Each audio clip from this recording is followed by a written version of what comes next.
नमस्कार साथियों, and study point पे आप सबका हार्दिक स्वागत है। दोस्तों, हम अपने पिछली कक्षाओं में क्या प्रस्तावना पूरी पढ़ चुके हैं। आज से हम क्या है दोस्तों, मौलिक अधिकार के बारे में पढ़ना शुरू करेंगे। आज हम मौलिक अधिकारों के बेसिक स्ट्रक्चर के बारे में पढ़ेंगे कि अधिकार क्या होते हैं, अधिकारों का स्वरूप क्या होता है दोस्तों, और अधिकार कितने प्रकार के होते हैं। आज हम इसके बारे में जानेंगे दोस्तों। अब क्या है, अधिकार क्या होते हैं, अधिकारों की वैल्यू क्या होती है, ये इतने महत्वपूर्ण होते क्यों हैं, इन सब के बारे में हम जानेंगे। उदाहरण के लिए आप ये समझ सकते हैं दोस्तों कि जैसे आप घर में रहते हो या फिर अपने पड़ोसी के घर में रहते हो, रिश्तेदारों के यहाँ रहते हो, रेस्टोरेंट में रहते हो, होटल्स में रहते हो, तो आप अधिकार का मतलब क्या समझते हो। आपके लिए तो अधिकार का मतलब ये है ना कि घर वाले मेरी बात सुने। अगर मैं मम्मी को बोलूं कि मेरे लिए ये सब्जी बनाओ तो आपके लिए वही सब्जी बननी चाहिए, आपके लिए तो वही अधिकार है। मतलब आपके दृष्टिकोण में अधिकार क्या है कि घर वाले मेरी बात सुने, मेरे लिए तो वही अधिकार है ना, यही ना। लेकिन एक्चुअल में ऐसा नहीं होता। अधिकार क्या होता है दोस्तों, अधिकार राज्य द्वारा व्यक्ति को दी गई कुछ कार्य करने की स्वतंत्रता होती है। क्या है, जब राज्य क्या है व्यक्ति को कुछ कार्य करने की क्या देती है दोस्तों, स्वतंत्रता देती है, उसको क्या बोलते हैं, अधिकार। और क्या है दोस्तों, कैसी स्वतंत्रता देती है, उसको सकारात्मक सुविधा प्रदान करती है, जो क्या करता है उसके शारीरिक, मानसिक और नैतिक शक्तियों का पूर्ण विकास करके उसको क्या बोलते हैं दोस्तों, हमें अधिकार बोलते हैं। ठीक है, अब इसको हम कैसे समझ सकते हैं दोस्तों। इसके बाद क्या है, एक मिनट रुको। अब पूछते हैं कि अधिकारों का लाभ क्या होता है, मतलब अधिकार हमारे लिए क्यों जरूरी है, इनका हमें इनको हमारी जरूरत क्यों पड़ेगी, इनका लाभ क्या है। तो लाभ क्या है, एक बात बताओ मुझे। अगर आपको कुछ कार्य करना है, उदाहरण के लिए बता रही हूँ, अगर आपको कुछ कार्य करना है और मम्मी पापा की आपको परमिशन चाहिए कि मम्मी पापा मुझे परमिशन दे दीजिए, मुझे ये काम अपना पूरा करना है, और क्या है आपको मम्मी पापा परमिशन दे देते हैं, तो आप अंदर से कितना खुश होते हो। आपके अंदर क्या आता है, एक सकारात्मक भाव पैदा होता है कि अरे यार मम्मी पापा ने तो हाँ कर दिया, मेरे को तो ना ये काम पूरा करके ही दिखाना है। ठीक है, तो इससे क्या होता है दोस्तों, हमारा मानसिक विकास होता है। क्या होता है, हमारा मानसिक विकास होता है। और मानसिक विकास जिस व्यक्ति का होगा, मानसिक स्वास्थ्य जिसका ठीक होगा दोस्तों, उसका क्या है, शारीरिक विकास भी होगा, और व्यक्ति क्या शारीरिक दृष्टि से भी क्या होगा, स्वस्थ होगा। ठीक है, अब आपने क्या बहुत सारे लोगों को कहते सुना होगा कि मैं तो ना खाता भूत लेकिन पतला रहता हूँ हमेशा। तो एक दादी माँ क्या कहती है कि अरे थोड़ा जलन कम पैदा किया अगर अपने अंदर, सब लगेगा तेरे अंदर। ठीक है, अब एक उदाहरण लेके चलते हैं हम दोबारा फिर से। आपने कभी क्या है बचपन में झूठ बोला होगा, खाने के ऊपर या फिर घर से बाहर जाने के ऊपर कि दोस्तों के साथ खेलने जाना है, तो क्या है वो आपका झूठ पकड़ा जाता है, तो आपको क्या किया जाता है, घर वाले आपको प्यार से समझाते हैं और क्या आपके ऊपर डांट भी लगाते हैं। ठीक है, तो क्या है, डांट लगाना भी जरूरी है और दंड देना भी जरूरी है और प्यार से समझाना भी जरूरी है। प्यार से समझाएंगे तो क्या है, बच्चों के मन में क्या आएगा, नैतिक भाव उत्पन्न होगा। ठीक है, अब जैसे हम बचपन में छोटे थे तो हमें क्या लगता था कि अगर भैया कार चला सकते हैं तो मैं क्यों नहीं चला सकता। हमें क्या बचपन में ज्यादा टेलीविजन नहीं देखने देते थे घर वाले, तो आपके मन में क्या आता था कि अगर पापा कार चला सकते हैं या फिर मम्मी कार चला सकती हैं, भाई कार चला सकते हैं, तो मैं क्यों नहीं चला सकता, या फिर मैं क्यों नहीं चला सकती। आपके मन में ये भाव पैदा होता था ना कि मेरा तो कोई अधिकार ही नहीं है, घर में सब चलाते हैं, मेरे को तो कुछ भी अधिकार नहीं है। तो घर वाले क्या कहते थे, बेटा आप अभी छोटे हो, आपका लाइसेंस नहीं बना है, ये गैर कानूनी हो जाएगा अगर आप चलाओगे तो, और आपको चलानी भी नहीं आती, इसलिए आपको चोट भी लग सकती है। तो ये क्या हम प्यार से उसको समझा रहे हैं। अगर प्यार से समझाएंगे तो उसके अंदर क्या होगा दोस्तों, नैतिक मूल्य को बढ़ावा मिलेगा। ठीक है, उसके बाद क्या है दोस्तों, एक होता है अपना मूल अधिकार और एक होता है अपना मूल कर्तव्य। इन दोनों में डिफरेंस क्या है, इसको समझने के लिए भी हम एक उदाहरण की सहायता लेते हैं।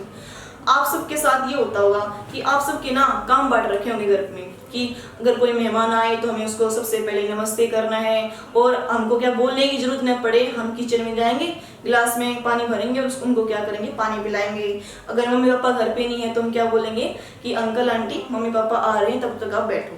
ठीक है, तो ये क्या है, हमारे नैतिक मूल्य है।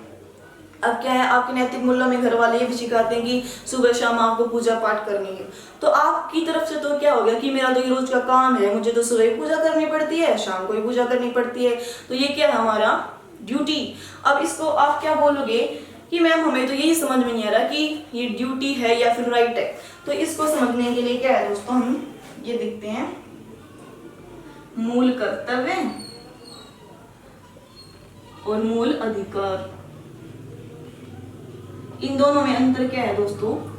आपको पूजा पाठ करना क्या लगता है? ड्यूटी, कि ये तो मेरी रोज की ड्यूटी है, मुझे तो पूजा पाठ करनी ही पड़ेगी वरना मम्मी पापा मुझे मारेंगे।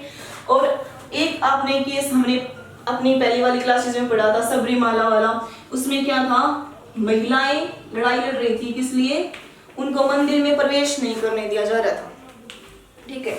तो महिलाएं क्या मांग कर रही थी दोस्तों, कि उनको मंदिर में जाने दिया जाए पूजा करने के लिए। और आपको यहाँ क्या लग रहा है, पूजा करना ड्यूटी।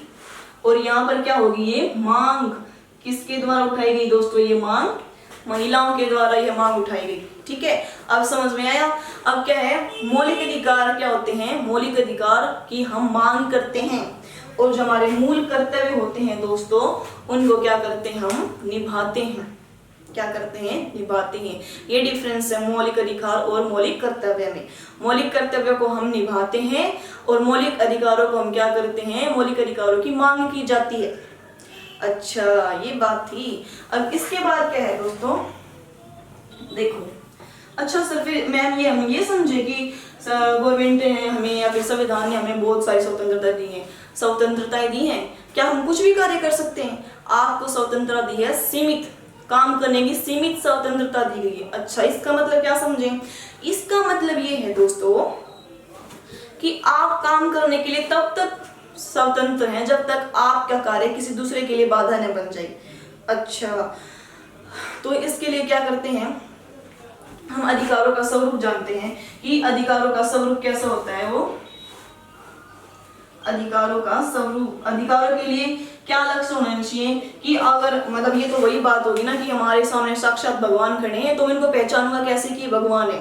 तो यही सवाल आपके मन में पैदा होता होगा कि अधिकार किसे कहते हैं, अधिकार को मैं पहचानूंगा कैसे कि ये अधिकार है।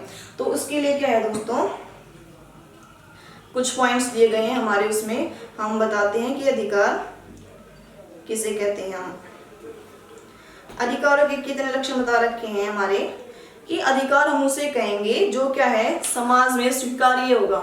क्या होगा दोस्तों? समाज में स्वीकार्य, समाज उसे स्वीकार करता हो, उसे क्या कहेंगे हम? अधिकार।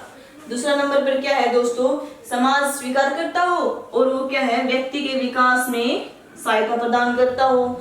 और तीसरी चीज क्या है दोस्तों, वो लोकहित में, वो अधिकार क्या हो, लोकहित के लिए हो। और चौथी चीज क्या है, राज्य उसको क्या करता हो, सुरक्षा प्रदान करता हो। राज्य क्या करता हो दोस्तों, उसको सुरक्षा प्रदान करता हो। और लास्ट में क्या है कि वह सभी के लिए क्या हो दोस्तों, समान वितरित हो। इसका मतलब क्या है, अगर मान लो आपको आरक्षण दिया गया, फिर आपको बोलने का अधिकार दिया गया, तो आप ये नहीं बोल सकते कि सर मैम ये जनरल है, इसको बोलने का कम अधिकार देना चाहिए, या फिर ये ओबीसी है या एससी कैटेगरी का है तो इनको ज्यादा बोलने का अधिकार देना चाहिए। ये गलत है। तो क्या है, अधिकार किसको बोलेंगे दोस्तों हम, जो समाज में स्वीकार्य हो, जिसे राज्य सुरक्षा प्रदान करता हो और जो विकास में सहायता प्रदान करता हो, लोकहित में बना हो और क्या है, सभी को समान रूप से वितरित किया जाता हो। ये अधिकारों का क्या है दोस्तों, हमारा स्वरूप। अधिकारों के ये लक्षण है कि अधिकारों के लक्षण क्या होते हैं, ठीक है। अब क्या है, हम समझते हैं कि हमारे अधिकारों के प्रकार कितने होते हैं। हमारे अधिकार कितने प्रकार के होते हैं दोस्तों? 2 प्रकार के अधिकार होते हैं दोस्तों हमारे। एक तो होते हैं हमारे नैतिक अधिकार और दूसरे होते हैं हमारे कानूनी अधिकार। अब कानूनी भी क्या है दोस्तों, 2 प्रकार के होते हैं। कौन कौन से?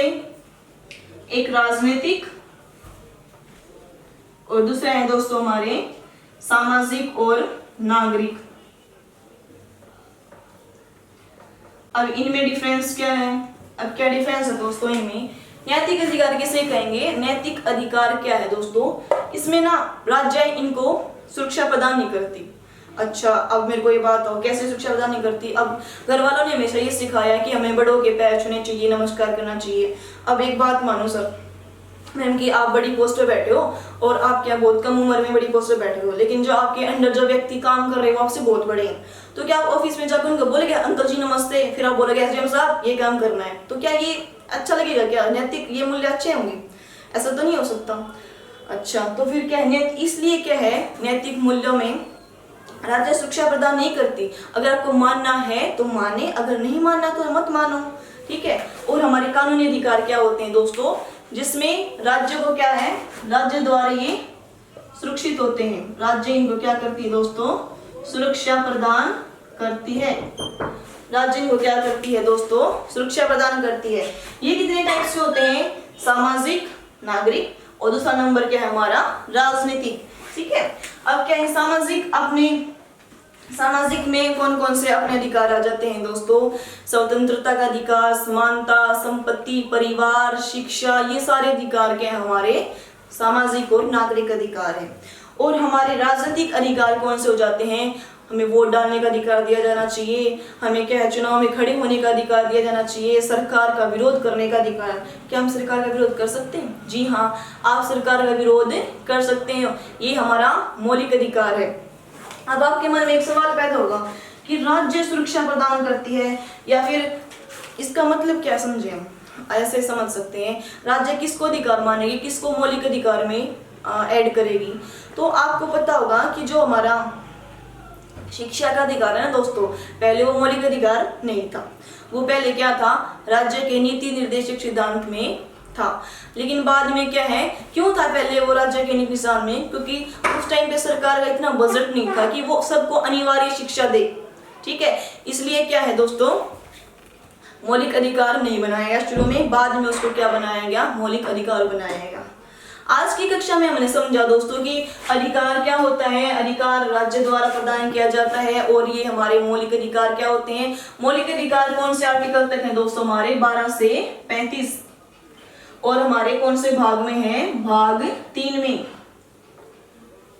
ठीक है। आने वाली कक्षा में क्या पढ़ेंगे दोस्तों, हम मौलिक अधिकारों की हिस्ट्री पढ़ेंगे कि कहाँ से शुरुआत होती है इनकी मांगों की। हम मौलिक अधिकार बिल्कुल डिटेल में पढ़ेंगे, जिसको जितना चाहिए वो निकाल लेना।